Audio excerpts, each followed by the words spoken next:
नमस्कार, राजपूत ट्यूटोरियल्स के YouTube channel पे आप सभी का स्वागत है। जैसा कि एमसीक्यू कम रिवीजन सीरीज के अंतर्गत आज यह मेरा तीसरा लेक्चर है। पिछले लेक्चर में मैंने संविधान के भाग 5 और 6 से संबंधित महत्वपूर्ण प्रश्नों पर हमने डिस्कस किया था और आज यह तीसरा लेक्चर जो भाग 5 और 6 से संबंधित ही बेहतर से बेहतरीन प्रश्नों के साथ आज मैं एक बार फिर आपके समक्ष उपस्थित हुआ हूं। उम्मीद करता हूं कि यह सीरीज जो हम प्रश्न इस आपके यूट्यूब चैनल के माध्यम से कर रहे हैं निश्चित तौर पर आपकी परीक्षा को पास कराने में ठीक कुछ हद तक आपकी मदद साबित होगा और उम्मीद है कि यहाँ से प्रश्न जिस तरीके से हम रिवीजन के माध्यम से प्रश्नों को देख रहे हैं उन प्रश्नों को सॉल्व करके आप अपनी तैयारी को बेहतरीन बना सकते हैं। तो चलिए आज के लेक्चर्स में एक बार फिर से एक अच्छे प्रश्नों के साथ हम शुरुआत करते हैं। तो आज का भी टॉपिक जो है भाग 5 और 6 से संबंधित ही है। तो पहला क्वेश्चंस है, एक तरफ हिंदी और दूसरी तरफ इंग्लिश में आपका क्वेश्चंस आपके लिखे गए हैं। यदि किसी भी तरीके से टर्मिनोलॉजी में प्रॉब्लम होता है तो बिल्कुल आप दोनों को मैच करके क्वेश्चंस देख सकते हैं। चलिए, पहला है राज्य मंत्री परिषद के संदर्भ में निम्नलिखित कथनों पर विचार कीजिए। ठीक है, काउंसिल ऑफ मिनिस्टर से रिलेटेड आपको विचार करना है। संविधान राज्य मंत्री परिषद में मंत्रियों की अधिकतम संख्या निर्दिष्ट नहीं करता है। दूसरा है मंत्री परिषद के द्वारा राज्यपाल को दी गई सलाह की जांच किसी भी न्यायालय में नहीं की जाएगी। उपयुक्त जो स्टेटमेंट है उनमें से सही स्टेटमेंट्स आपको यहां पर चयन करना है। क्लियर है? तो इस संदर्भ में आप सभी जानते होंगे कि मूल संविधान के अंतर्गत केंद्र या राज्य दोनों ही स्तरों पर मंत्री परिषद अर्थात काउंसिल ऑफ मिनिस्टर्स की संख्या निर्धारित नहीं की गई थी। ठीक, मंत्री परिषद की संख्या निर्धारित नहीं की गई थी, अर्थात ये जो प्रावधान होता था वो केंद्र में प्रधानमंत्री और राज्यों में मुख्यमंत्री अपनी आवश्यकता के अनुसार मंत्रियों की नियुक्ति अर्थात पीएम और सीएम की सलाह पर राष्ट्रपति और राज्यपाल के द्वारा अन्य मंत्रियों की नियुक्ति की जाती थी। अर्थात अमूमन ये देखा गया कि प्रारंभ से ही हमारे देश में जो दल बदल का जो प्रावधान अर्थात एंटी डिफेक्शन लॉ है, ठीक, प्रारंभ से ही हमारे देश में खासकर उन राज्यों में जहां पर किसी भी दल को स्पष्ट बहुमत नहीं मिलता था तो एक दल से दूसरे दल में जाना एक सामान्य सी परंपरा बनी हुई थी।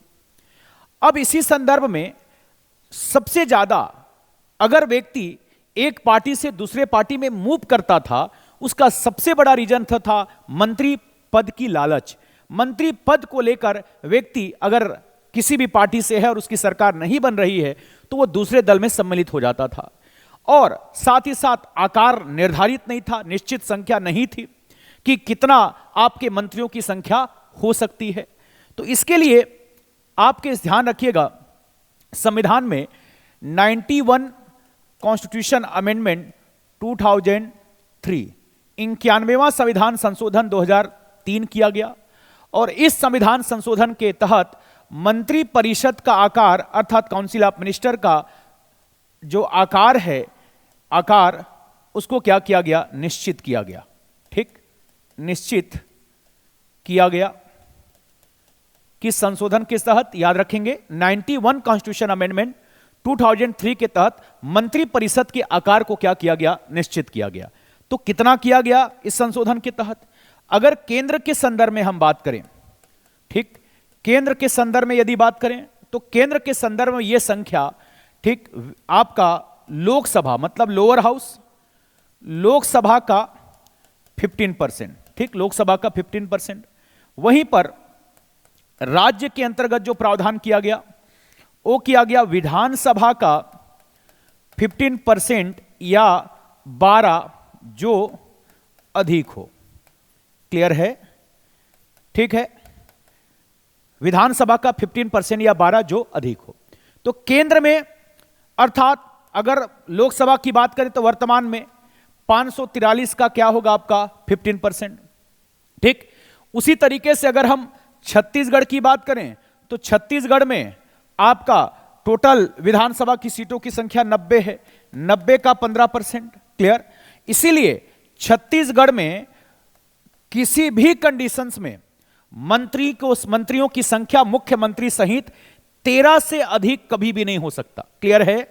अर्थात छत्तीसगढ़ में मुख्यमंत्री सहित मंत्रियों की संख्या 13 से अधिक नहीं हो सकता। इसीलिए वर्तमान में अगर आप देखें तो मुख्यमंत्री सहित छत्तीसगढ़ में टोटल 12 हैं और एक और अतिरिक्त कोई भी मंत्री परिषद में सम्मिलित हो सकता था। क्लियर? तो मूल संविधान में नहीं था, लेकिन अभी संविधान के अंतर्गत इस संविधान संशोधन के माध्यम से मंत्री की संख्या जो है उसके आकार को क्या कर दिया गया है, निश्चित कर दिया गया है। क्लियर है?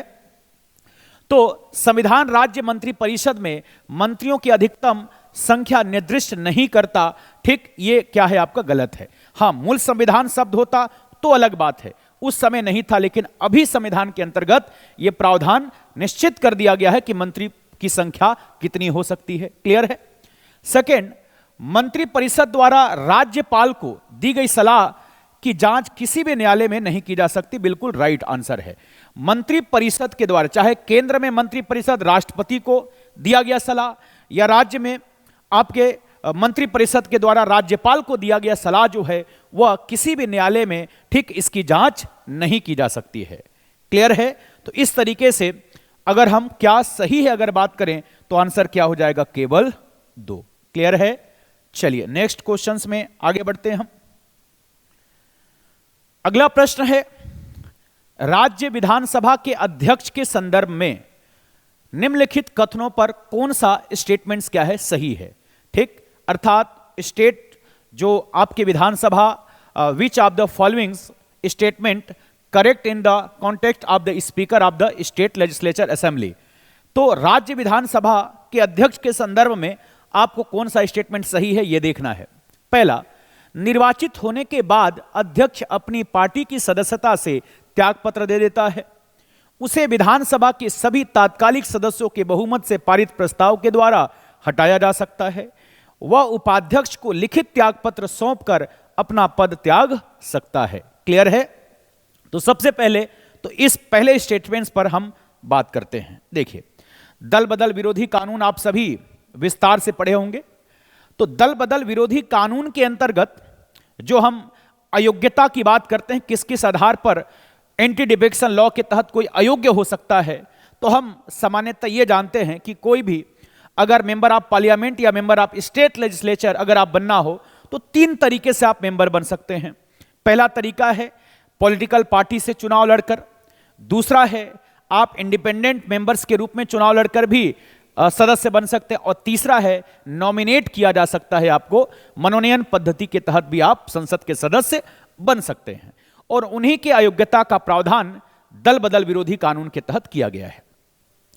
उसमें एक टर्म है कि यदि कोई राजनीतिक दल का सदस्य, पॉलिटिकल पार्टी का यदि मेंबर यदि स्वेच्छा से राजनीतिक दल का त्याग पत्र दे देता है, अपनी स्वेच्छा से अपनी मर्जी से पॉलिटिकल पार्टी से यदि वो त्याग पत्र दे देता है, तो उस कंडीशंस में उसे दल बदल विरोधी कानून एंटी डिफेक्शन लॉ के तहत उसे डिस्क्वालीफाई किया जा सकता है। क्लियर? लेकिन याद रखें, इस आपके एंटी डिफेक्शन लॉ का एक्सेप्शन है, अपवाद है। अपवाद क्या है कि यदि पीठासीन अधिकारी अपने कार्यकाल में रहते हुए राजनीतिक दल का त्यागपत्र दे देता है और कार्यकाल के बाद पुनः उस पार्टी में सम्मिलित हो जाता है, तो अयोग्य नहीं होगा। इसके ऐसा करने के पीछे सिर्फ और सिर्फ उद्देश्य यही है कि जो पीठासीन अधिकारी होता है वो किसी पार्टी का नहीं बल्कि सदन का मुखिया होता है, और सदन का संचालन निष्पक्ष तरीके से करना उसकी नैतिक जिम्मेदारी भी है, और संसदीय नियमों के तहत भी कि वो संसद की कार्यवाही जो है वो निष्पक्ष तरीके से उसका संचालन कर सके। तो ये टर्म जो है वो पीठासीन अधिकारी पर लागू नहीं होता है। अर्थात पीठासीन अधिकारी, ठीक है, यदि वो अपने कार्यकाल में राजनीतिक दल का त्यागपत्र दे देता है तो वह अयोग्य नहीं होगा। इस बात को आपको ध्यान रखना है। क्लियर है? तो निर्वाचित होने के बाद अध्यक्ष अपनी पार्टी के सदस्यता से त्यागपत्र दे देता है। ठीक है, अगर मान लीजिए ऐसा जरूरी नहीं है, ऐसी आवश्यकता नहीं है कि वो पार्टी से त्यागपत्र दे, लेकिन हां यह है कि यदि त्यागपत्र देता भी है तो वह दल बदल विरोधी कानून के तहत अयोग्य नहीं होगा। तो निर्वाचित होने के बाद अध्यक्ष अपनी पार्टी के सदस्य त्याग पत्र दे देता है। यह क्या है? स्टेटमेंट रॉन्ग स्टेटमेंट है। क्लियर? उसे विधानसभा के सभी तात्कालिक सदस्यों के बहुमत से पारित प्रस्ताव द्वारा हटाया जा सकता है। याद रखिएगा, संविधान के अंतर्गत, ठीक, संविधान के अंतर्गत बहुत सारे हम बहुमत के प्रकार पढ़ते हैं। उसमें एक बहुमत क्या है? प्रभावी बहुमत, अर्थात इफेक्टिव मेजॉरिटी। ठीक, प्रभावी बहुमत, इफेक्टिव मेजॉरिटी।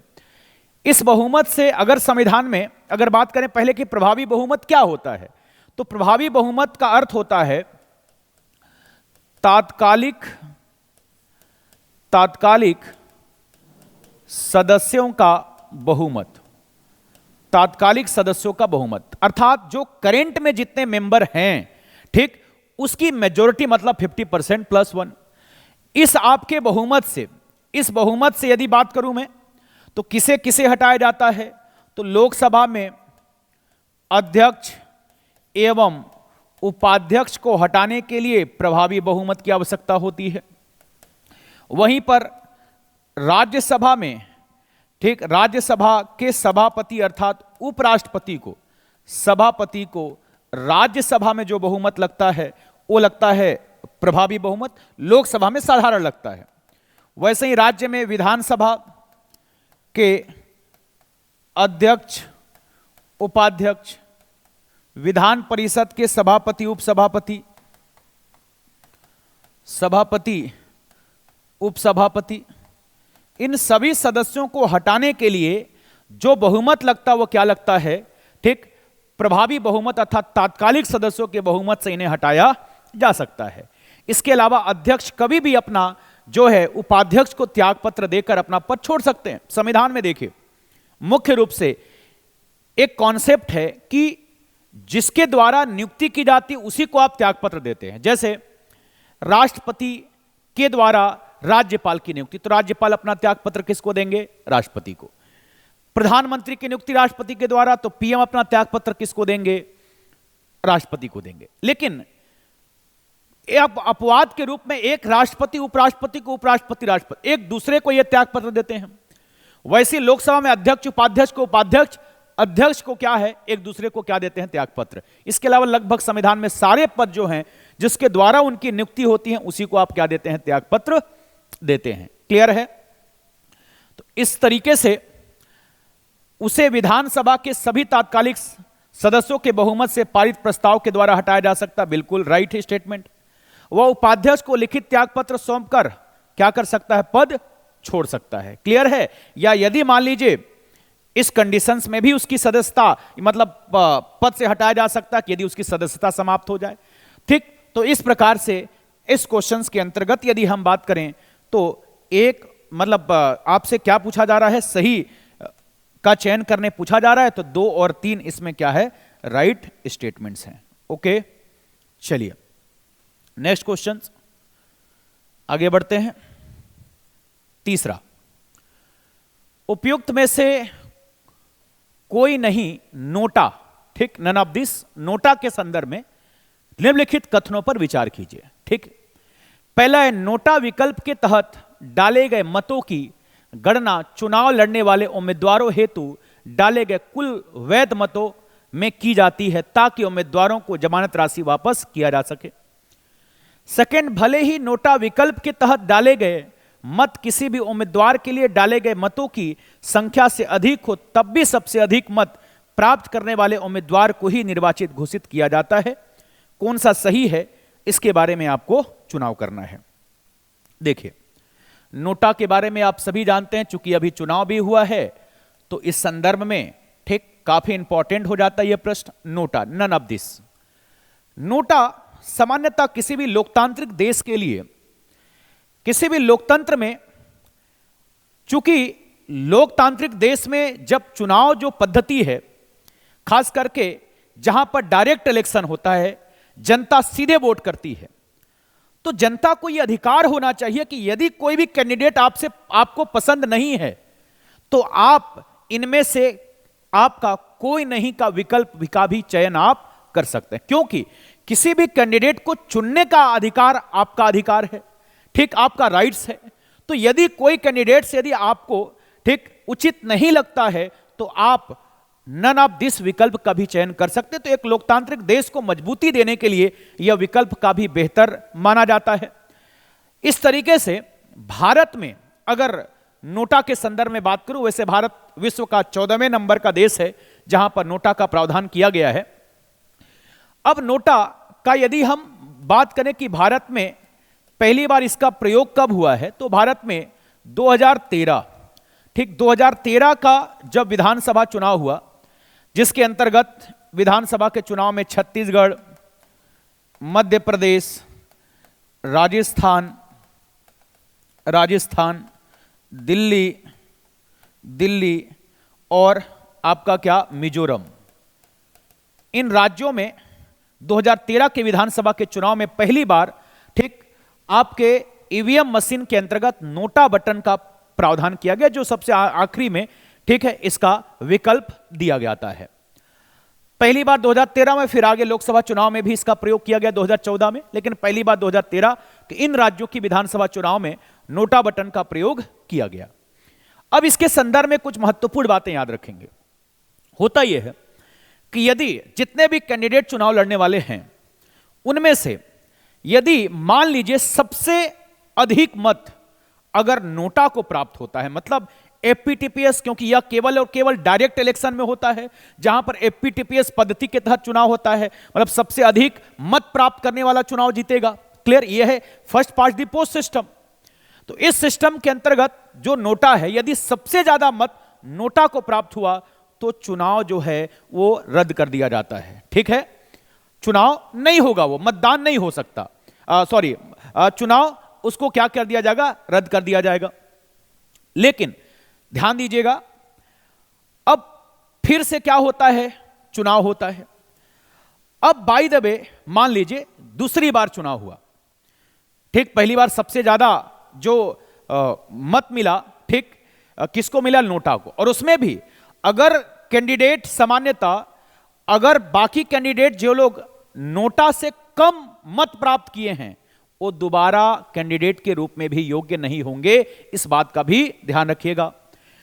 अब आगे आते हैं कि दूसरी बार जब चुनाव होगा, दूसरी बार जब चुनाव होगा उस सीट के लिए, और यदि बाय द वे फिर भी नोटा ही सबसे ज्यादा मत प्राप्त करता है तो उस कंडीशन में दूसरे स्थान प्राप्त करने वाला जो उम्मीदवार होगा उसे ही विजयी घोषित किया जाता है। क्लियर है, अर्थात इस संदर्भ में पहली बार में क्या किया गया, रिजेक्ट कर दिया गया, उसके बाद दोबारा चुनाव यदि होता है तो जो दूसरे नंबर पर होगा उसे क्या किया जाता है, विजय घोषित किया जाता है। क्लियर है, तो इस संदर्भ में ध्यान रखेंगे, नोटा विकल्प के तहत डाले गए मतों की गणना चुनाव लड़ने वाले उम्मीदवार हेतु डाले गए कुल वैध मतों की जांच की जाती है ताकि उम्मीदवारों को जमानत राशि वापस किया जा सके। बिल्कुल गलत है ये, ठीक, ऐसा कोई भी प्रावधान नहीं है नोटा के संदर्भ में।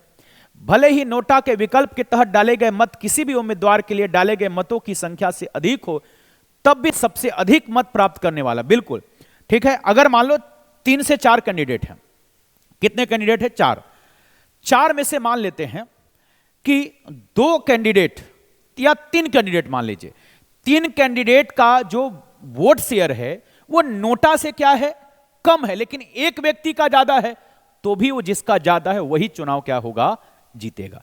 ठीक, क्लियर है। तो इस संदर्भ में स्टेटमेंट क्या है आपका, बिल्कुल राइट है। ठीक, तो कौन सा सही है, तो केवल 2। क्लियर, इस तरीके से नेक्स्ट क्वेश्चन की तरफ आगे बढ़ते हैं।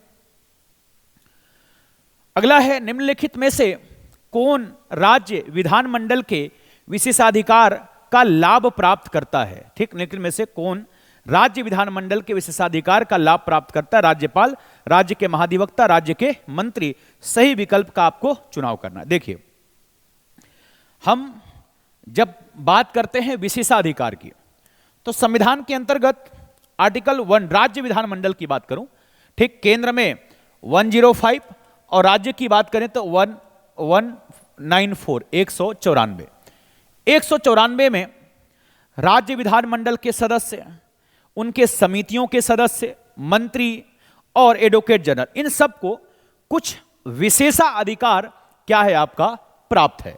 क्लियर।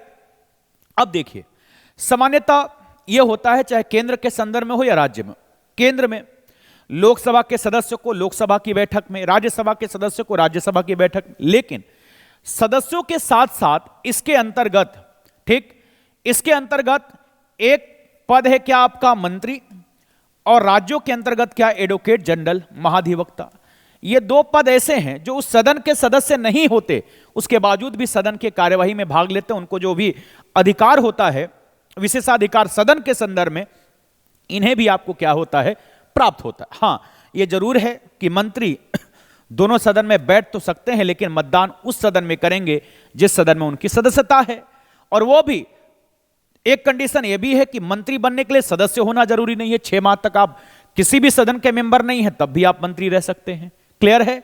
तो उस संदर्भ में सदस्य न होते हुए भी आप सदन की सारी शक्तियों के हकदार होते हैं।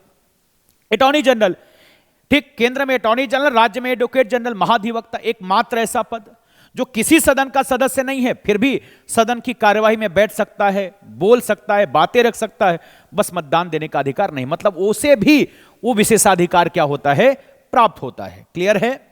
तो देखिए राज्यपाल, अब राज्यपाल देखिए विधानमंडल के 3 अंगों में, विधानमंडल के 3 अंगों में अगर हम बात करें कि जो विधानमंडल है वो 3 अंगों से मिलकर बनता है। क्लियर? विधान परिषद, विधानसभा और गवर्नर। विधानमंडल का एक प्रमुख अंग है, क्योंकि सदन से पास होकर इसके सिग्नेचर के बिना आपका कानून नहीं बनेगा। उसके बावजूद भी राज्यपाल को जो है विशेषाधिकार प्राप्त नहीं होता है। महाधिवक्ता, एडवोकेट जनरल को प्राप्त होता है, राज्य के जो मंत्री हैं उन्हें प्राप्त होगा। इस तरीके से ये जो है, ठीक, आंसर क्या हो जाएगा आपका सी। क्लियर है?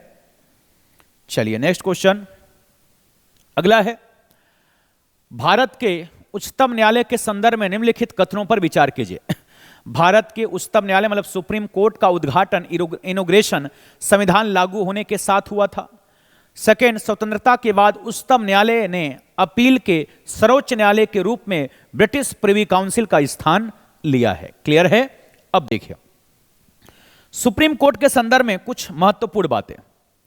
ठीक, सुप्रीम कोर्ट जैसा हम संवैधानिक विकास के अंतर्गत भी पढ़ते हैं कि जो सुप्रीम कोर्ट है, पहली बार हमारे देश में सुप्रीम कोर्ट जो बना, ठीक, वो है रेगुलेटिंग एक्ट 1773 के तहत, रेगुलेटिंग एक्ट 1773 के तहत 1774 में कलकत्ता में पहली बार क्या बना, सुप्रीम कोर्ट बना, पहली बार। लेकिन जो आज हमारे देश का सुप्रीम कोर्ट है वो कलकत्ता में जो सुप्रीम कोर्ट बना था उसके जैसा नहीं है। क्लियर है? आज का जो सुप्रीम कोर्ट है वो कलकत्ता में जो निर्मित सुप्रीम कोर्ट था उसके जैसा बिल्कुल भी नहीं है। ठीक, क्यों ऐसा? क्योंकि कलकत्ता के सुप्रीम कोर्ट के खिलाफ लंदन के प्रिवी काउंसिल में अपील की जा सकती थी। जो ब्रिटिश प्रिवी काउंसिल थी वहां पर अपील की जा सकती थी। तो अभी वर्तमान का जो सुप्रीम कोर्ट है वो किस अधिनियम से प्रेरित है? तो आपका इंडियन गवर्नमेंट एक्ट 1935 में जो फेडरल कोर्ट का प्रावधान था उसके जैसा ही वर्तमान सुप्रीम कोर्ट। अर्थात अगर तुलना करें हम तो जो ब्रिटेन का प्रिवी काउंसिल है, ब्रिटेन के प्रिवी काउंसिल का ही स्थान भारत में सुप्रीम कोर्ट ने लिया, हम ऐसा कह सकते हैं। क्योंकि अपील के मामले में जैसा ब्रिटेन का प्रिवी काउंसिल है कि उसके विरुद्ध और कहीं पर भी अपील नहीं की जा सकती, जैसे आज हमारे देश में सुप्रीम कोर्ट के खिलाफ और कहीं पर आपको अपील करने का अधिकार नहीं होता है। क्लियर है? तो इस तरीके से भारत के उच्चतम न्यायालय का उद्घाटन। हां, अब एक चीज और, हमारे देश का जो सुप्रीम कोर्ट है उसका इनॉग्रेशन जो डेट है वो है 28 जनवरी 1950। क्या है? 28 जनवरी 1950। मतलब संविधान लागू हुआ 26 जनवरी 1950 को, उसके 2 दिन बाद सुप्रीम कोर्ट का क्या है, इनॉग्रेशन है। तो भारत के उच्चतम न्यायालय का उद्घाटन संविधान के लागू होने के साथ ही हुआ था। यह स्टेटमेंट क्या होगा, रॉन्ग होगा। क्लियर? सेकेंड, स्वतंत्रता के बाद उच्चतम न्यायालय ने अपील के सर्वोच्च न्यायालय के रूप में ब्रिटिश प्रिवी काउंसिल का स्थान लिया है। बिल्कुल क्या है आपका सही है, यह जो भी ब्रिटिश प्रिवी काउंसिल था उसी का स्थान लिया है अपील के मामले पर। क्लियर? तो इस संदर्भ में सही है, क्या आपका सही है? तो केवल 2 सही है। क्लियर है? नेक्स्ट आगे बढ़ते हैं। चलिए अगला प्रश्न, भारत के राष्ट्रपति द्वारा संसद में निभाई जाने वाली भूमिका के संदर्भ में निम्नलिखित कथनों पर क्या है, विचार कीजिए। क्लियर? पहला है, वह साहित्य, विज्ञान, कला और समाज सेवा में विशेष ज्ञान रखने वाले 2 व्यक्तियों को लोकसभा के लिए नाम निर्देशित कर सकते हैं। देन सेकेंड है, वह संसद के समक्ष नियंत्रक एवं महालेखा परीक्षक कैग की रिपोर्ट को रखते हैं। क्लियर है? अब देखिए, अगर हम मनोनयन की शक्ति की बात करें, नॉमिनेशन पावर, ठीक, नॉमिनेशन पावर राष्ट्रपति से संबंधित, तो जैसे राज्यसभा है, क्लियर, राज्यसभा, तो राज्यसभा में वर्तमान की बात करूं तो 245 सदस्य, 245 में से ठीक 233 सदस्य, मतलब 245 में से 2 प्रकार के सदस्य होते हैं, इलेक्टेड होंगे और नॉमिनेटेड होंगे। 245 में से 233, 233 निर्वाचित और 12 क्या होते हैं, मनोनीत। और ये 12 सदस्य कौन होते हैं? अर्थात साहित्य के क्षेत्र में, लिटरेचर, कला, आर्ट, विज्ञान, साइंस और समाज, इनमें जो विशेषज्ञता है ऐसे विशिष्ट लोगों को, इसके पीछे उद्देश्य यह है कि इन क्षेत्रों के ज्ञान रखने वाले लोग सीधे सदन में पहुंचे ताकि अपने इस विशेषज्ञताओं के आधार पर इतनी बातों को सदन के अंतर्गत रख सकें। तो 12 सदस्यों को साहित्य, कला, विज्ञान और समाज में राज्यसभा में राष्ट्रपति को मनोनयन का क्या है, आपका अधिकार है। क्लियर है? ठीक, कहां पर? आपका राज्यसभा में। इससे पहले लोकसभा में भी अधिकार था, लोकसभा में भी यह अधिकार था कि 2 एंग्लो इंडियन समुदाय को ठीक लोकसभा में मनोनयन करने का प्रावधान ठीक 300 आपके 31 के तहत ठीक अधिकार था संविधान के अंतर्गत। लेकिन ये 104 संविधान संशोधन के तहत यह व्यवस्था को क्या कर दिया गया है, समाप्त कर दिया गया है।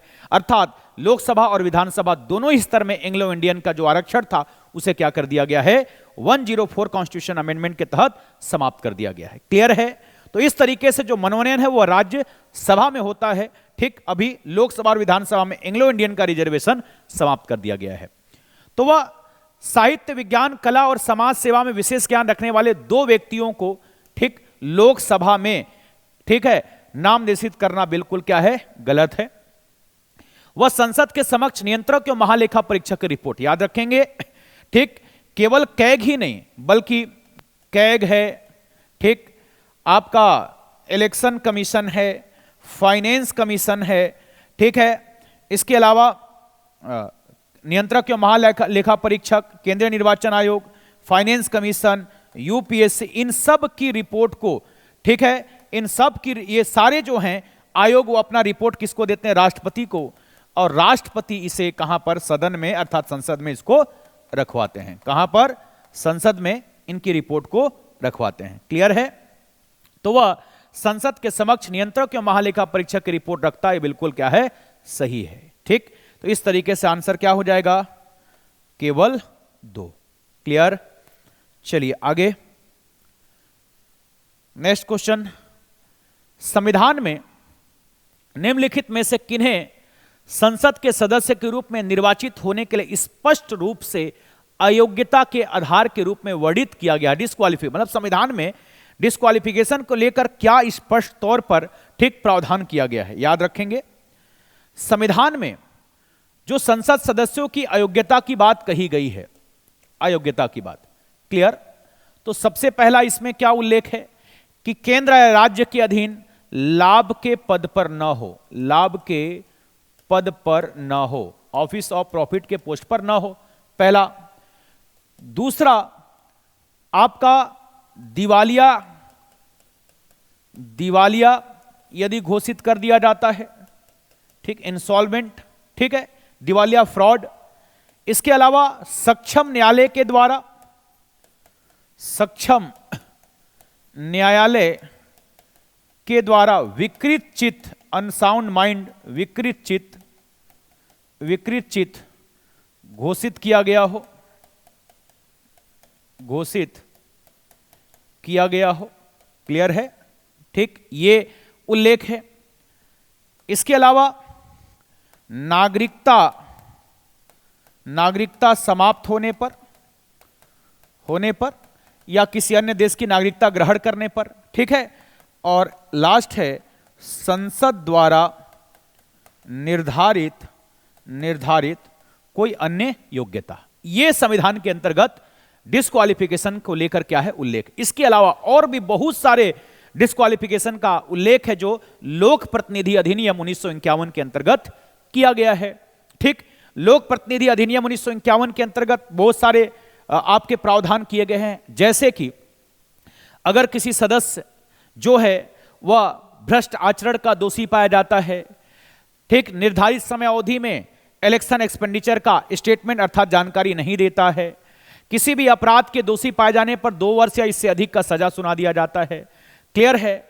इसके अलावा अस्पृश्यता, ठीक, सती प्रथा जैसे अपराधों को बढ़ावा देने में वह संलिप्त पाया गया हो, क्लियर है। तो ये सब जो है वह लोक प्रतिनिधि अधिनियम 1951 के अंतर्गत प्रावधान किया गया है। देखिए, वह संघ या राज्यों के अधीन कोई लाभ के पद धारण करता हो, क्लियर है, ठीक। तो ये क्या है कि वह संघ और राज्य की सरकार के अधीन कोई लाभ का पद अगर धारण करता हो तो ये उल्लेख है, ठीक। वह अनुमोचित दिवालिया हो, क्लियर है, ये क्या है, दिवालिया हो, तो इसके संदर्भ में भी प्रावधान है। उसे अस्पृश्यता, दहेज और सती प्रथा जैसे सामाजिक अपराधों के प्रचार करने में उन्हें संलिप्त पाया गया हो, यह है आपका 1951 जो लोक प्रतिनिधि अधिनियम 1951 है उसमें प्रावधान है। तो जो प्रश्न है वो संविधान के आधार पर पूछा जा रहा है, तो इसमें 1 और 2 आएगा, क्लियर है। आंसर क्या होगा आपका बी। ये भी अयोग्यता है बट इसका उल्लेख कहां पर है, जनप्रतिनिधि अधिनियम 1951, क्लियर है। चलिए आगे बढ़ते हैं। राज्यसभा की संरचना के संदर्भ में निम्नलिखित कथनों पर विचार कीजिए। राज्यसभा में सभी राज्यों को समान प्रतिनिधित्व प्रदान किया जाता है, इक्वल रिप्रेजेंटेशन। संविधान की 4वीं अनुसूची राज्यसभा में राज्यों और संघ राज्य क्षेत्रों को सीटों का आवंटन, ठीक, से संबंधित है, मतलब 4th शेड्यूल।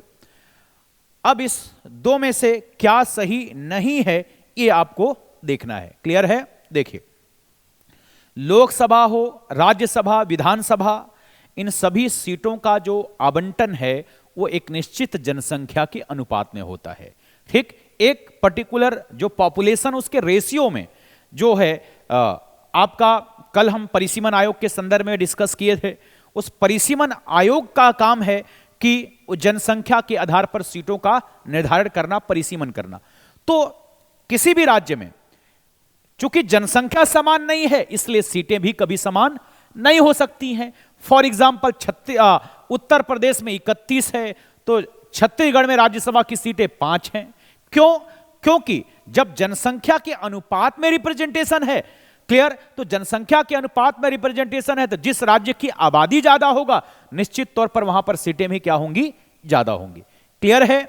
तो राज्यसभा में सभी राज्यों को समान प्रतिनिधित्व प्रदान किया जाता है, बिल्कुल गलत है, क्लियर। संविधान की 4वीं अनुसूची में राज्यसभा में राज्यों और संघ राज्यों के क्षेत्रों के सीटों का आवंटन किया गया, बिल्कुल सही स्टेटमेंट है। 4th शेड्यूल में राज्यसभा, कल भी मैंने पूरा एक कोड बताया था आपको, क्लियर है। तो ये आपका सही है। तो क्या पूछा जा रहा है, सही नहीं है, इस बात को ध्यान रखिएगा। तो सही नहीं है उस संदर्भ में केवल एक आएगा, मतलब ए आंसर, ठीक है। पहला गलत है, दूसरा क्या है आपका सही है। चलिए नेक्स्ट क्वेश्चन है कि निम्नलिखित में से कौन से व्यक्ति किसी राज्य की विधान परिषद के सदस्यों के निर्वाचन में भाग ले सकते हैं, ठीक, याद रखिएगा। जो स्टेट लेजिस्लेटिव काउंसिल है, राज्य की विधान परिषद, उसके संदर्भ में पूछा जा रहा है। राज्य की नगर पालिकाओं के सदस्य, राज्य में रह रहे 3 वर्षों के स्नातक, राज्य में 3 वर्षों के अध्यापन कर रहे शिक्षक जो माध्यमिक विद्यालय से कम न हो, राज्य विधानसभा के सदस्य, इनमें आपको सही चुनाव करना है, क्लियर है। देखिए, अगर विधान परिषद की बात करें तो विधान परिषद की संख्या के बारे में कल भी हम लोग डिस्कस किए थे कितना होगा? तो विधानसभा का 1/3 या 40 जो क्या हो अधिक हो। ठीक, 1/3 या 40 जो क्या हो अधिक हो, यह संख्या होगा। क्लियर? मान लेते हैं किसी भी राज्य में, ठीक, किसी भी राज्य में मान लेते हैं कि 60 टोटल क्या है विधान परिषद की सीटें हैं। कितना? 60। अब इस 60 में से, ठीक, इसमें से इलेक्टेड भी होंगे और क्या होंगे आपके नॉमिनेटेड होंगे, दोनों प्रकार के सदस्य। इलेक्टेड की संख्या होता है 5/6 और नॉमिनेटेड की संख्या होगी 1/6, जिसे राज्यपाल के द्वारा मनोनीत किया जाता है साहित्य, कला, विज्ञान, समाज और सहकारिता के क्षेत्र में। अब ये जो इलेक्टेड होंगे, इसका निर्वाचक मंडल मतलब किनके द्वारा चुने जाएंगे ये लोग, तो याद रखिएगा 1/3, 1/3, 1/12 और 1/12। क्लियर है? 1/3 और 1/3 सदस्य कहां से चुनकर आएंगे? पॉलिटिक्स से, मतलब राजनीतिक से चुनकर आएंगे। और 1/12, 1/12 कहां से चुनकर आएंगे? शिक्षा क्षेत्र से चुनकर, मतलब सॉरी, शिक्षा क्षेत्र के द्वारा चुने जाएंगे। याद रखेंगे, मतलब 1/3 सदस्य जो हैं विधान परिषद के मेंबर्स को, ठीक, 1/3 सदस्य और 1/3 सदस्य जो राजनीतिक क्षेत्र के सदस्य उनके द्वारा चुने जाएंगे। 1/12, 1/12 शिक्षा क्षेत्र से कौन कौन? देखिए, तो 1/3 जो है, जो राजनीतिक की बात करें तो 1/3 में एक ठो राजनीतिक में क्या होगा? विधायक, ठीक, विधानसभा सदस्य। और दूसरे क्या होंगे? स्थानीय निकाय। क्या? स्थानीय निकाय, लोकल बॉडी, मतलब पंचायती राज नगरीय निकाय से के जो सदस्य हैं उनके द्वारा। 1/12 शिक्षक, 1/12 शिक्षक और 1/12 क्या होंगे? स्नातक, ग्रेजुएट। 1/12 क्या होंगे? स्नातक। उनमें भी देखिए ऐसे शिक्षक जो कम से कम 3 साल का अनुभव हो, और ऐसे शिक्षक जो माध्यमिक स्तर के, ठीक है, मतलब हायर सेकेंडरी स्तर के क्या होंगे? शिक्षक होंगे। और स्नातक में भी ऐसा ग्रेजुएट पर्सन जो कम से कम 3 साल पहले क्या हो? ग्रेजुएशन कंप्लीट किया हो। और 1/6 राज्यपाल के द्वारा मनोनीत होते हैं साहित्य, कला, विज्ञान, समाज और सहकारिता के क्षेत्र में। क्लियर है? देखिए, तो राज्य के नगर पालिकाओं के सदस्य के द्वारा सही है, स्थानीय निकाय में आ जाएगा। राज्य में रह रहे 3 वर्षों से स्नातक, बिल्कुल ठीक, राज्य में रह रहे 3 वर्ष से, कोई भी अगर मतलब ग्रेजुएशन 3 वर्ष पहले कंप्लीट किया हो। राज्य में 3 वर्षों से अध्यापन कर रहे शिक्षक जो माध्यमिक विद्यालय से कम का नहीं होना चाहिए, सही है। और राज्य विधानसभा के सदस्य, तो इन सभी के द्वारा, ठीक है, मतलब भाग ले सकते हैं किसमें? ठीक, कौन कौन से व्यक्ति किसी राज्य विधान परिषद के सदस्यों में के निर्वाचन में भाग ले सकते हैं? तो ये सारे भाग ले सकते हैं, अर्थात 1, 2, 3 और 4। क्लियर? आंसर क्या होगा आपका? सी। ठीक, नेक्स्ट अगला है, राष्ट्रपति की क्षमादान शक्ति के संदर्भ में निम्नलिखित कथनों पर विचार कीजिए। ठीक, पार्डन पावर से रिलेटेड है। पहला है परिहार, मतलब रेमिशन का अर्थ है दंड अर्थात पनिशमेंट की नेचर में चेंज के बिना उसकी अवधि को कम करना। लघुकरण में दंड के स्वरूप को बदलकर कम करना, मतलब कम्यूटेशन। विराम रेस्पाइट, किसी भी दोषी को मूल रूप से दिए गए दंड को किसी विशेष परिस्थिति में कम करना। कौन सा सही है? क्लियर? देखिए, राष्ट्रपति की क्षमादान की शक्ति की बात करें तो जो संविधान का आर्टिकल 72 में क्या है? राष्ट्रपति का क्षमादान, राष्ट्रपति की जो क्षमादान शक्ति है, पार्डन पावर है, ठीक, ये 72 में है। और प्लस 89 करेंगे तो 161 में राज्यपाल होता है। इसके तहत आपको क्या क्या अधिकार है? ठीक, इसके तहत आपको क्षमा दान अर्थात पार्डन का अधिकार है। ठीक, दूसरा, आपको किसी भी सजा को लघुकरण अर्थात कम्यूट करने का अधिकार है, कम्यूटेशन। ठीक, आपको सजा को परिहार अर्थात रेमिशन, रेमिशन। ठीक, उसके बाद चौथा विराम, रेस्पाइट। और पांचवा है प्रविलंबन अर्थात रीप्रीव्यू।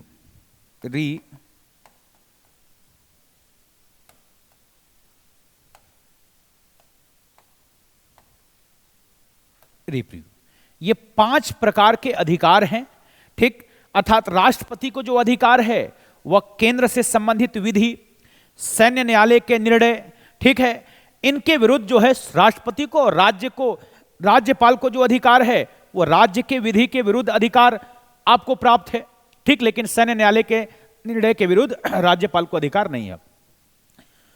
अब इसका अर्थ समझते हैं।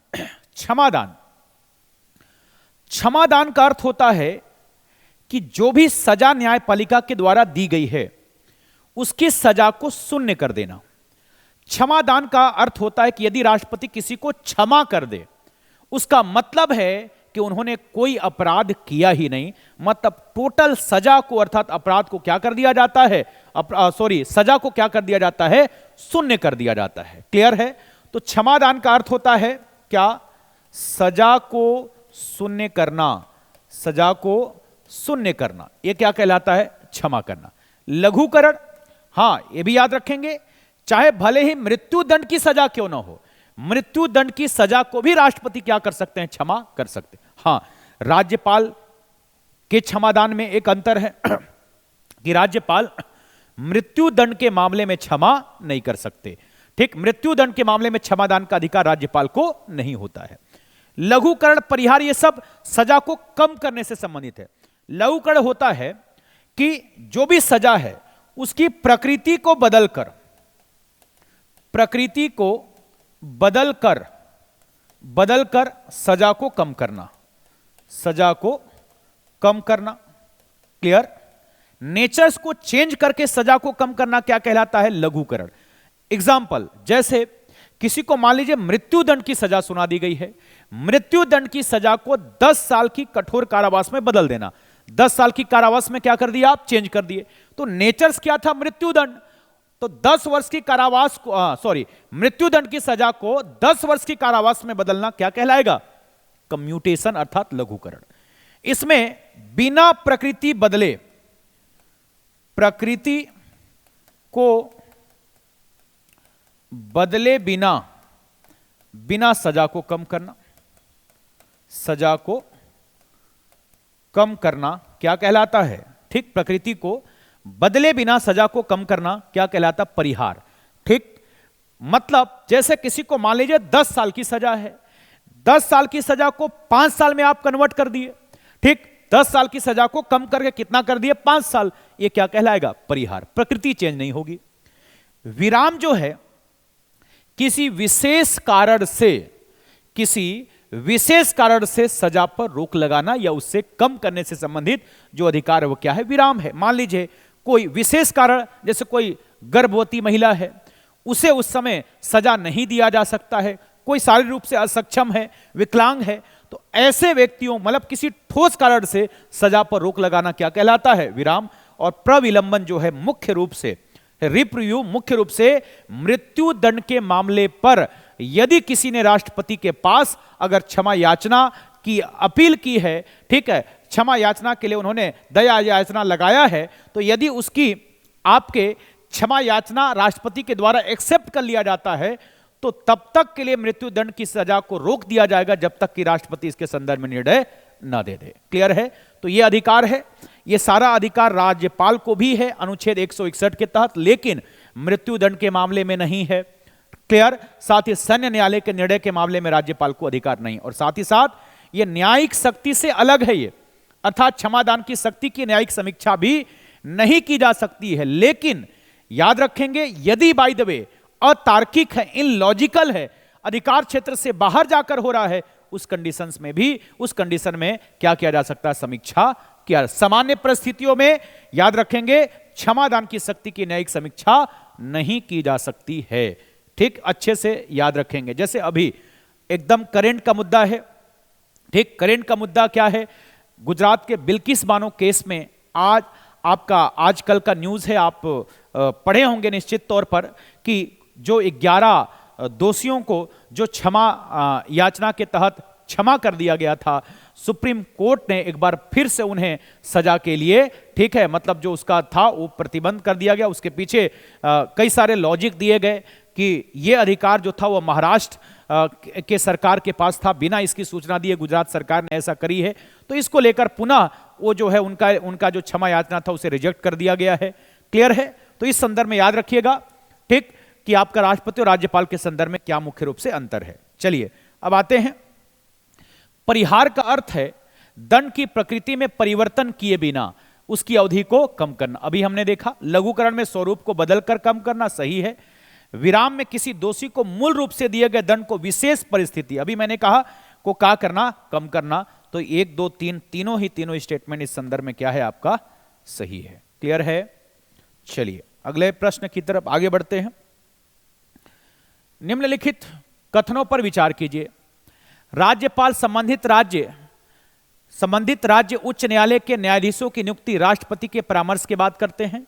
किसी राज्य में जिला न्यायाधीशों की नियुक्ति, पदस्थापना और पदोन्नति राज्य के राज्यपाल द्वारा उच्च न्यायालय के परामर्श से की जाती है। पहला चीज तो बिल्कुल ही गलत स्टेटमेंट है, क्योंकि आप सभी को मालूम है कि संविधान में सुप्रीम कोर्ट और हाई कोर्ट दोनों के न्यायाधीशों की जो नियुक्ति है, ठीक, वो किसके द्वारा किया जाता है? राष्ट्रपति के द्वारा।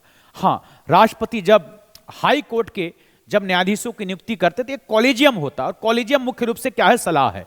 ठीक, तो ये सलाह किससे लेंगे? जब राज्य हाई कोर्ट में किसी न्यायाधीश की नियुक्ति करनी है तो राष्ट्रपति किससे सलाह लेते हैं?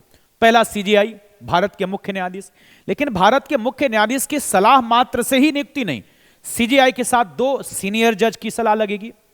साथ ही साथ उस हाई कोर्ट, जिस हाई कोर्ट में जज के रूप में नियुक्त करना, उस हाई कोर्ट के चीफ जस्टिस से और संबंधित राज्य के राज्यपाल से परामर्श लेकर उस हाई कोर्ट के न्यायाधीश की नियुक्ति की जा सकती है।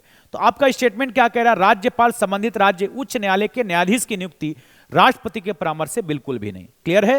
राष्ट्रपति के द्वारा किया जाएगा, और राष्ट्रपति जो सलाह लेंगे सीजेआई के साथ जो सीनियर जज, हाई कोर्ट के चीफ जस्टिस और साथ ही साथ संबंधित राज्य के राज्यपाल। किसी राज्य में जिला न्यायाधीशों की नियुक्ति, पदस्थापना और पदोन्नति राज्य के राज्यपाल द्वारा उच्च न्यायालय के परामर्श से की जाएगी। बिल्कुल आपका सही स्टेटमेंट है। क्लियर है? तो आंसर क्या हो जाएगा? केवल 2। ठीक, चलिए नेक्स्ट क्वेश्चन। मुख्यमंत्री की नियुक्ति के संदर्भ में निम्नलिखित कथनों पर विचार कीजिए। ठीक, मुख्यमंत्री की नियुक्ति सीएम के अपॉइंटमेंट को लेकर। भारत के संविधान के अनुसार मुख्यमंत्री के रूप में नियुक्ति होने से पूर्व किसी व्यक्ति को विधानसभा में अपना बहुमत सिद्ध करना होता है। देन सेकेंड है, कोई व्यक्ति जो राज्य विधानमंडल का सदस्य नहीं है उसे मुख्यमंत्री के रूप में नियुक्त नहीं किया जा सकता है। क्लियर? देखिए, पहला, संविधान के अनुसार मुख्यमंत्री के रूप में नियुक्ति होने से पूर्व किसी व्यक्ति को विधानसभा में अपना बहुमत सिद्ध करना होता है। ऐसा बिल्कुल भी नहीं। ध्यान दीजिएगा, संविधान में सिर्फ इतना लिखा गया है कि राज्यपाल के द्वारा मुख्यमंत्री की नियुक्ति की जाएगी। ठीक, राज्यपाल के द्वारा मुख्यमंत्री की नियुक्ति की जाएगी। अब राज्यपाल के द्वारा मुख्यमंत्री की नियुक्ति की जाएगी तो इसका मतलब यह भी नहीं है कि राज्यपाल जिसे चाहे उसे मुख्यमंत्री के रूप में नियुक्त कर दे। सामान्यतः एक परंपरा है, संसदीय परंपरा है कि राज्यों की अगर बात हो रही है तो राज्यपाल विधानसभा में बहुमत दल के नेता को मुख्यमंत्री के रूप में नियुक्त करते हैं। क्लियर है? विधानसभा में बहुमत दल के नेता को, वैसे ही केंद्र में राष्ट्रपति, लोकसभा में बहुमत दल के नेता को प्रधानमंत्री के रूप में नियुक्त करते हैं। क्लियर है? और प्रधानमंत्री और मुख्यमंत्री के सलाह पर अन्य मंत्रियों की नियुक्ति राष्ट्रपति और राज्यपाल के द्वारा की जाती है। ठीक, हां, कुछ मामलों में राष्ट्रपति या राज्यपाल की पीएम या सीएम की नियुक्ति को लेकर स्वविवेक है। ठीक, तो कुछ आपका उनका स्वविवेक नहीं है। जैसे किसी दल को स्पष्ट बहुमत मिल जाता है, जैसे अभी छत्तीसगढ़ में भारतीय जनता पार्टी को स्पष्ट मेजोरिटी थी। अब स्पष्ट मेजोरिटी में अगर नेता, अगर जो भी विधानसभा के सदस्य हैं उन्होंने अपना अगर नेता चुन लिया तो राज्यपाल को उसे नियुक्त करने के सिवाय कोई दूसरा विकल्प नहीं होता है। हां, कुछ डिस्क्रिशनरी है। जैसे अगर मान लीजिए किसी भी दल को बहुमत मिल गया लेकिन उस दल से 2 बड़े नेता अपने आप को सीएम उम्मीदवार के रूप में दावा पेश करे राज्यपाल के पास, ऐसे कंडीशंस में राज्यपाल के पास विवेकीय शक्ति होता है कि जिसे उनको विश्वास हो उसे आपके सीएम के रूप में नियुक्त कर सकते हैं। क्लियर है? या अगर किसी भी दल को स्पष्ट बहुमत नहीं है, ठीक, उस कंडीशंस में भी यदि राज्यपाल को लगता है कि सबसे बड़ा जो दल है उसका नेता बहुमत सिद्ध कर सकता है, तो उसे आपका सीएम के रूप में नियुक्त कर सकते हैं। 1 माह का समय दिया जाता है क्या करने के लिए, बहुमत सिद्ध करने के लिए। तो जरूरी नहीं है कि पहले वो बहुमत सिद्ध करे, पहले नियुक्ति, उसके बाद वो 1 माह के समय के अंदर उसे बहुमत सिद्ध करने का अधिकार दिया जाता है। तो भारत के संविधान के अनुसार मुख्यमंत्री के रूप में नियुक्ति होने से पूर्व किसी व्यक्ति को विधानसभा में अपना बहुमत सिद्ध करना होता है, गलत है, जरूरी नहीं है। कोई व्यक्ति जो राज्य विधानमंडल का सदस्य नहीं है उसे मुख्यमंत्री के रूप में नियुक्त नहीं किया जा सकता है, गलत है। याद रखेंगे, सीएम, पीएम, मंत्री बनने के लिए तत्काल संसद या विधानमंडल, ठीक, मेंबर ऑफ पार्लियामेंट या मेंबर ऑफ स्टेट लेजिस्लेचर का होना जरूरी नहीं है। हां, 6 माह तक बिना सदस्यता के आप सीएम या मंत्री बन सकते हैं, लेकिन 6 माह के भीतर किसी सदन का सदस्य होना जरूरी है। जैसे मुख्यमंत्री के रूप में पश्चिम बंगाल में चुनाव हुआ, ममता बनर्जी चुनाव हार गई थी, उसके बावजूद भी आप मुख्यमंत्री बनी, ठीक है। तो यह जरूरी नहीं है सदस्यता कि उस समय मुख्यमंत्री या मंत्री बनने समय सदस्यता होना जरूरी है, 6 माह के भीतर आप सदस्यता ले सकते हैं। तो यह स्टेटमेंट क्या हो गया, गलत। तो इस संदर्भ में आंसर क्या होगा, केवल 1 होगा। क्लियर है? चलिए आगे बढ़ते हैं। अगला है, निम्नलिखित में से किन विशेष परिस्थितियों में संसद राज्य सूची में शामिल विषय पर कानून बना सकती? कौन कौन सी ऐसी कंडीशन है जब संसद राज्य सूची के विषय पर क्या कर सकती है, कानून बना सकती है? तो याद रखेंगे, केंद्र राज्य संबंध के अंतर्गत हम लोग पढ़ते हैं, जैसे आर्टिकल 249, 249, ठीक, आर्टिकल 250, 250, आर्टिकल 252, 252, आर्टिकल 253, ये मुख्य रूप से ये कंडीशन है जब आपका, ठीक, ये 4 मुख्य रूप से कंडीशन है क्वेश्चन के अनुसार कि कौन सी परिस्थिति जब संसद राज्य सूची के विषय पर कानून बना सकती है। तो ये मुख्य रूप से ये 4 परिस्थिति क्लियर है जिस पर संसद जो है क्या कर सकती है, कानून बना सकती है। 249 क्या है?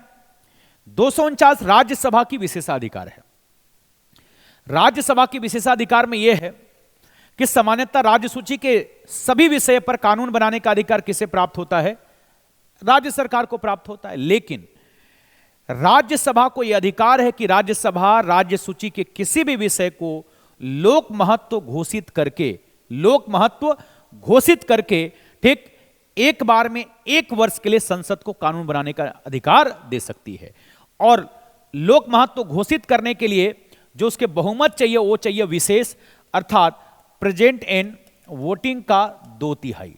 क्लियर? विशेष का जो दूसरा प्रकार, 4 प्रकार का होता है विशेष बहुमत, दूसरा प्रकार उपस्थित एवं मत देने वाले के 2/3 से यदि राज्यसभा उसे लोक महत्व घोषित कर देते हैं तो संसद एक बार में 1 वर्ष के लिए, और ऐसा 1-1 वर्ष के लिए चाहे जितनी बार भी वो आगे बढ़ा सकता है। लेकिन हां, 1 वर्ष समाप्त होने के 6 माह तक ही वो कानून प्रभावी रहता है, उसके बाद वो क्या हो जाता है, समाप्त हो जाता है। 250 है, ठीक, 250 के अंतर्गत आपातकाल के दौरान राज्य सूची के विषय पर कानून निर्माण का अधिकार। 252 है, 2 या 2 से अधिक राज्य मिलकर अगर अनुरोध करें केंद्र को कानून बनाने का, तो उस समय भी राज्य जो है वो कानून बना सकती है, ठीक है। जैसे वन संरक्षण अधिनियम को लेकर कानून बनाया गया था, ठीक है, वन्य जीव संरक्षण अधिनियम बनाया गया था। इसके बाद 253 अंतर्राष्ट्रीय समझौते के तहत, अर्थात भारत सरकार अगर किसी भी देश के साथ कोई समझौता करती किसी विषय पर, तो उसे प्रभावी बनाने के लिए राज्य सूची के विषय पर भी क्या कर सकती है, कानून बना सकती है। तो यह है जब परिस्थितियां, जब संसद राज्य सूची के विषय पर कानून बना सकती है। तो राज्यसभा के एक संकल्प द्वारा, ठीक, जो राष्ट्रीय हित में हो, वो संकल्प जो है वो विशेष बहुमत से पास होगा। 2 या 2 से अधिक राज्यों के संसद के अनुरोध करने पर, अंतर्राष्ट्रीय संघीय समझौता को लागू करने के लिए, राज्य विधानसभा चुनाव के कारण आदर्श आचार संहिता लागू होने की स्थिति में, बिल्कुल गलत, आदर्श आचार संहिता लागू होने की स्थिति में अधिकार नहीं होता। 1, 2 और 3, ठीक है। आंसर क्या हो जाएगा, डी, 1, 2 और 3, ठीक, डी में आंसर है 1, 2 और 3, ठीक है। नेक्स्ट, अगला है, निम्नलिखित में से किस समिति के सिफारिश पर अनुच्छेद 263 के तहत एक स्थायी अंतरराज्यीय परिषद अर्थात इंटर स्टेट काउंसिल को इस्टेब्लिश किया गया? तो ये सारे जो समितियां आपको दिखाई दे रहा होगा, प्रथम प्रशासनिक सुधार आयोग, राजमन्नार समिति, सरकारी आयोग, संविधान की कार्यप्रणाली की समीक्षा, ये सब केंद्र राज्य संबंध को लेकर, ठीक है, आपका ये समितियां गठित की गई। इनमें से जो एक स्थायी अंतरराज्यीय परिषद की गठन की सिफारिश की थी वो था 1983 में गठित सरकारिया आयोग, जो 87 में इन्होंने अपनी रिपोर्ट सौंपी थी। ठीक, सरकारी आयोग केंद्र राज्य संबंध को लेकर लगभग 247 आपके महत्वपूर्ण सिफारिशें इन्होंने की थी, जिसमें एक सिफारिश था कि एक अंतरराज्यीय, ठीक है, परिषद का गठन किया जाना चाहिए। राज्यपाल के नियुक्ति को लेकर भी बहुत सारी बातें उन्होंने की है। ठीक, हम केंद्र राज्य संबंध के दौरान इसमें चर्चा करते हैं। तो ये आपका आंसर क्या हो जाएगा? आपका सी। ठीक, क्या आपका सरकारिया आयोग। और इनके नाम भी याद रखिएगा, ये सारे जो है मुख्य रूप से केंद्र राज्य संबंध पर आधारित आपके आयोग हैं। आयोग भी कई बार पूछ लेता है। चलिए अगला है, इससे संबंध में हम पीछे भी डिस्कस कर चुके हैं। अनुच्छेद 161 मतलब राज्यपाल की क्षमादान के तहत दी गई राज्यपाल की क्षमादान के शक्ति के संदर्भ में निम्नलिखित कथनों पर विचार कीजिए और इसमें सही स्टेटमेंट आपको बताना है। वह मृत्यु दंड को क्षमा कर सकता, गलत। मैंने पीछे भी बताया अंतर है, राष्ट्रपति मृत्यु दंड के मामले पर भी क्षमा कर सकते हैं, लेकिन राज्यपाल को मृत्यु दंड के मामले में क्षमा करने का अधिकार नहीं है। वह उस विषय से संबंधित जिस विषय पर संबंधित राज्य की कार्यपालिका शक्ति का विस्तार है, किसी विधि के विरुद्ध दिए गए किसी अपराध के लिए सिद्ध दोष किसी व्यक्ति को क्षमा कर सकते हैं। यह आपका सही है, क्योंकि इन्हें जो अधिकार है वह राज्य की कार्यपालिक शक्तियों का जहां तक विस्तार है वहीं तक मामलों पर आप क्या कर सकते हैं? क्षमा कर सकते हैं। यही मामला जो बिल्किस बानो केस का हमने जिक्र किया कि यह केस जो था, सुप्रीम कोर्ट ने कहा कि यह महाराष्ट्र सरकार से अनुमति लेनी थी, जिसमें गुजरात सरकार के द्वारा अनुमति नहीं लिया गया है। क्लियर है?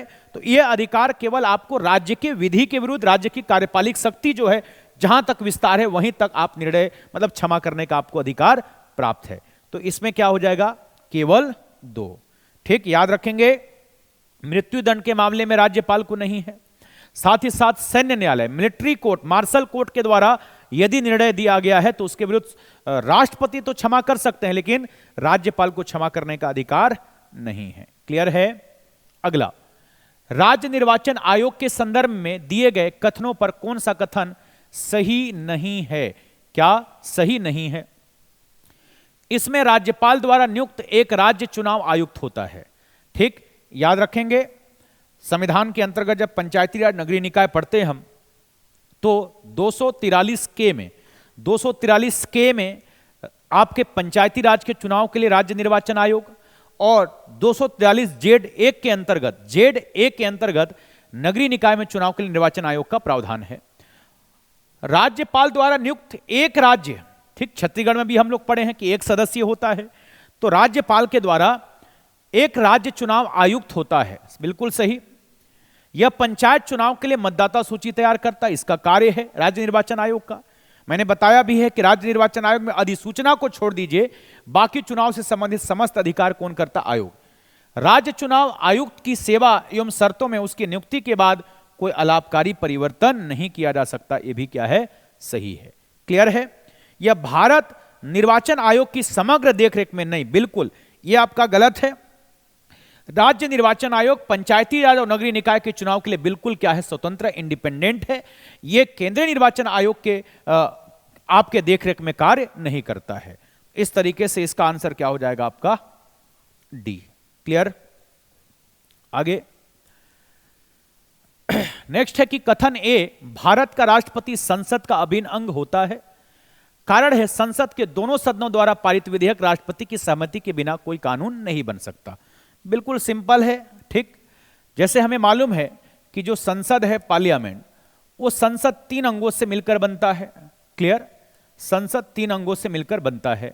ठीक, लोकसभा, राज्यसभा एंड प्रेसिडेंट। अर्थात कोई भी कानून अगर भारत का बनना हो तो इन दोनों सदन से पास होने के बाद राष्ट्रपति के हस्ताक्षर पर ही क्या बनेगा? वो कानून। जब तक राष्ट्रपति का हस्ताक्षर नहीं होगा तब तक कानून नहीं बन सकता है। तो संसद के अभिन्न अंग है। क्लियर? कौन? राष्ट्रपति। तो संसद के दोनों सदन भारत का राष्ट्रपति संसद का अभिन्न अंग होता है, बिल्कुल सही है, ठीक है, सही स्टेटमेंट है। संसद के दोनों सदनों द्वारा पारित विधेयक राष्ट्रपति की सहमति के बिना कानून नहीं बन सकता, बिल्कुल राइट है। तो कथन और कारण दोनों सही है और इसका क्या करता है, ये व्याख्या भी करता है। क्यों? क्योंकि संसद का अभिन्न अंग है, इसीलिए, क्योंकि कानून तभी तक नहीं बन सकता जब तक कि वह हस्ताक्षर ना कर दे। क्लियर है? चलिए अगला है, किसी राज्य के राज्यपाल के संदर्भ में निम्नलिखित कथनों पर विचार कीजिए। वह ऐसी उपलब्धियां, भत्ते और विशेषाधिकार के लिए अधिकृत है जैसा राष्ट्रपति द्वारा निर्धारित किया जाए। जब वह 2 या 2 से अधिक राज्यों के राज्यपाल होता है तो उसे संसद के द्वारा निर्धारित मानकों के हिसाब से देय उपलब्धियां और भत्ते राज्यों को साझा किए जाते हैं। याद रखेंगे, राज्यपाल का वेतन और भत्तों का निर्धारण जो है वह राष्ट्रपति के द्वारा नहीं, बल्कि इसका निर्धारण जो है वह किसके द्वारा किया जाता है, संसद के द्वारा किया जाता है। क्लियर? राज्यपाल का वेतन किसके द्वारा, संसद के द्वारा निर्धारित होता है। मतलब इनका जो भी पेमेंट है, अलाउंसेस है, पावर से, ये सब जो निर्धारण है वह किसके माध्यम से, संसद के द्वारा होता है। जब वह 2 या अधिक राज्यों के राज्यपाल होता है, ठीक, देखिए मूल संविधान में था कि भारत में जितने राज्य उतने राज्यपाल होंगे, लेकिन 7वें संविधान संशोधन के बाद कहा गया कि किसी एक राज्यपाल को 1 से अधिक राज्यों का राज्यपाल बनाया जा सकता है। यदि कोई राज्यपाल 2 आपका राज्यों का या उससे अधिक राज्यों का राज्यपाल है तो उसको वेतन किस राज्य से कितना मिलेगा, यह राष्ट्रपति के द्वारा निर्धारित किया जाता है। क्लियर है? तो याद रखिएगा, वह ऐसी उपलब्धि, भत्तों और विशेषाधिकार के अधिकृत है जैसा राष्ट्रपति निर्धारित किया जाए। गलत हो गया ये, क्योंकि निर्धारित कौन करता है, संसद। जब वह 2 या अधिक राज्यों का राज्यपाल होता है तो उसे संसद द्वारा निर्धारित मानकों के हिसाब से उपलब्धि मिलती है। नहीं, ये निर्धारण कौन करेगा, राष्ट्रपति निर्धारित करेंगे कि उनको किस राज्य से किस अनुपात में दिया जाना है। क्लियर है? तो इस तरीके से न तो 1 और न ही 2 होगा। ठीक है, दोनों स्टेटमेंट क्या है, गलत है। चलिए नेक्स्ट है, निम्नलिखित में से कौन से उच्चतम न्यायालय के मूल क्षेत्राधिकार, ओरिजिनल जुरिडिक्शन, मूल क्षेत्राधिकार का क्या है, आपका भाग है, नहीं है। ठीक है, याद रखेंगे, ओरिजिनल जुरिडिक्शन या मूल क्षेत्राधिकार क्या होता है। सामान्यतः हमें पता है कि हमारे देश में जो न्यायपालिका वो एक दूसरे के विरुद्ध अपील की क्या करती है, सुनवाई करती है। आप सीधे हाई कोर्ट, सुप्रीम कोर्ट नहीं जा सकते। लेकिन मूल क्षेत्राधिकार का मतलब ही होता है कि ऐसे मामले जिसकी सुनवाई सीधे कहां पर हो रही है, सुप्रीम कोर्ट में। तो ये क्या होता है, मुख्य रूप से मूल क्षेत्राधिकार कौन कौन सा होगा, जैसे फंडामेंटल राइट्स का मामला है, सीधे आप सुप्रीम कोर्ट जा सकते हैं। सबसे महत्वपूर्ण, केंद्र राज्यों के बीच विवाद, राज्य राज्य के बीच, केंद्र सरकार और राज्य सरकार, राज्य राज्य के बीच अगर कोई भी विवाद होता है तो ये सुप्रीम कोर्ट का क्या होता है, मूल क्षेत्राधिकार के अंतर्गत आता है। अंतर्राज्यीय जल विवाद, ये आपका नहीं होगा। कोई भी राज्यों के बीच, सरकारों के बीच अगर नदी जल के बंटवारे को लेकर विवाद होता है तो संविधान के अंतर्गत 262 जो प्रावधान है वह ट्रिब्यूनल, अर्थात इस संदर्भ में नदी जल विवाद प्राधिकरण का गठन किया जाता है और उस प्राधिकरण के माध्यम से ही उसका निर्धारण होगा। मतलब जब संविधान में यह है कि जब कार्यपालिका जब किसी मामले को न्याय करे तो वो ट्रिब्यूनल के माध्यम से करती है। ठीक, तो ये जो डिस्प्यूट को हल करती है वो ट्रिब्यूनल का गठन करके, जैसे सबसे आखिरी में 2010 में छत्तीसगढ़ और उड़ीसा के बीच जो महानदी जल बंटवारे को लेकर विवाद है वो गठन किया गया था। तो ये आपका अधिकार नहीं है सुप्रीम कोर्ट का। 2 या 2 से अधिक राज्यों के बीच कोई विवाद है, किसी भी पूर्व संविधान से संधि में उत्पन्न विवाद नहीं है। ये केंद्र के खिलाफ राज्य द्वारा नुकसान की भरपाई के लिए यह भी नहीं है। क्लियर है? हमने कहा सरकार सरकार के बीच, केंद्र राज्य राज्य राज्य के बीच जो विवाद है ये इसके अंतर्गत आता है। तो सही उत्तर का आपका चुनाव करना है निम्नलिखित में से। ठीक, मूल भाग नहीं है, नहीं पूछ रहा आपसे, तो इसके संदर्भ में 1, 3 और 4 हो जाएगा। आंसर क्या होगा आपका, सी। ठीक, चलिए, तो ये हमारा आज के सेशन का आखिरी प्रश्न है। ठीक है, निम्नलिखित में से किन्हें अनुपातिक प्रतिनिधित्व प्रणाली द्वारा एकल संक्रमणीय मत पद्धति के माध्यम से निर्वाचित किया जाता है, अर्थात PRS system, proportional representative system एवं सिंगल ट्रांसफरेबल वोटिंग सिस्टम। सामान्यतः संविधान में अगर आप बेहतर तरीके से अगर समझते हैं तो अगर संविधान में कहीं पर भी अगर इनडायरेक्ट इलेक्शन आता, अप्रत्यक्ष चुनाव अगर आता है, तो निश्चित तौर पर ये दो जो पद्धति आप पढ़ रहे हैं उसमें क्या हो जाता, जुड़ जाता। अगर कहीं पर अप्रत्यक्ष चुनाव आया, जैसे राष्ट्रपति का चुनाव इनडायरेक्ट, तो ये दो पद्धति आएगा, अर्थात PRS system, proportional representative system एवं सिंगल ट्रांसफरेबल वोटिंग सिस्टम। उपराष्ट्रपति के चुनाव में, राज्यसभा के चुनाव में, विधान परिषद के सदस्यों के चुनाव में, जहां पर भी अगर इनडायरेक्ट आया, मतलब ये पद्धति क्या हो जाएगी, जुड़ जाएगी। तो लोकसभा का चुनाव नहीं, एफपीटीपीएस सिस्टम से होता है, राज्यसभा का अप्रत्यक्ष होता है तो यहां पर होगा, विधान परिषद का प्रत्यक्ष होता है यहां पर होगा, उपराष्ट्रपति में होगा, राष्ट्रपति के रूप में, राष्ट्रपति के चुनाव में होगा। ये सारे आपके मतलब 2, 3 और 4, इन सभी के लिए आपका प्रयोग किया जाता है। क्लियर है? तो इस तरीके से भाग 5 और 6 से संबंधित ये इंपॉर्टेंट प्रश्नों के माध्यम से हमने एक क्विक रिवीजन करने का प्रयास किया है। उम्मीद करता हूं कि ये 20 प्रश्न जरूर संख्या में कम लग रहे होंगे, लेकिन ये 20 प्रश्न अपने आप में 100 क्वेश्चन से कहीं अधिक है। अगर बेहतर तरीके से आप इसका यूटिलाइज करेंगे तो निश्चित तौर पर आपकी परीक्षाओं में यह सेशन आपको काफी मदद साबित होगा।